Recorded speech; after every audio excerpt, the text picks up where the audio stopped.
Hello and welcome to Grace Lutheran Church's worship. My name is Kelsey and I'm the director of Chrisette and Youth Ministry, and I'm so thankful that you've come to join us today for worship.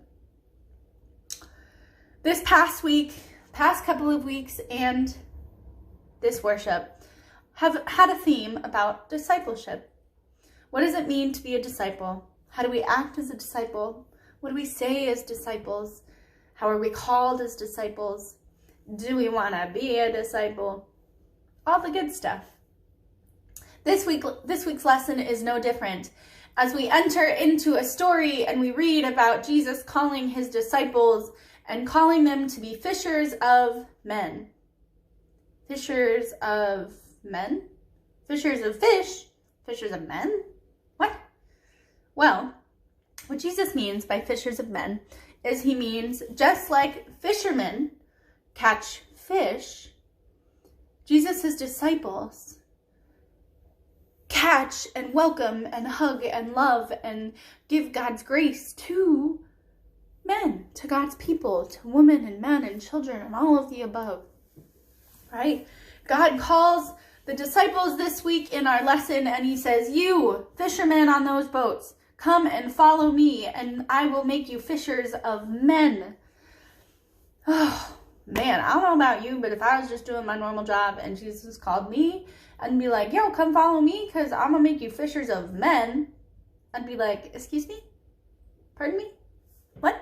Huh? But that's what Jesus does with each and every one of us. Jesus calls us and picks us and tells us to go and love and tell about his love and his grace to other people. We are also fishers of men. We don't have a rod, I don't have a worm, but I do have God's love. I do have the Bible. I do have my passion.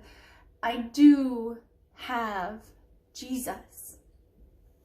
And for that, we are fishers of men. Whether or not we want to be called as disciples, we are. Just as those fishermen did not expect Jesus to come to the boat, you are also called by God. Have you heard it yet? Jesus, call me again. Probably not. But how this week, because you have been called by Jesus to be fishers of men, to be disciples of Jesus, how are you going to be a disciple?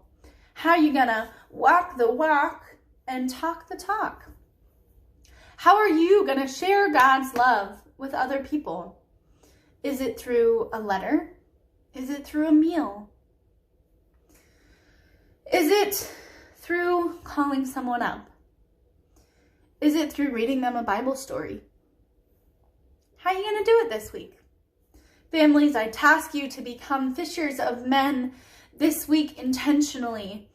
Last week's newsletters were all about being in spiritual practice and really being intentional in the things you do in everyday life, whether it's walking or playing or listening or car rides. This week, I want you to also sit in that intentionality and be intentional in how you share God's love and God's grace and God's word with people, because we are called as disciples to be fishers of men.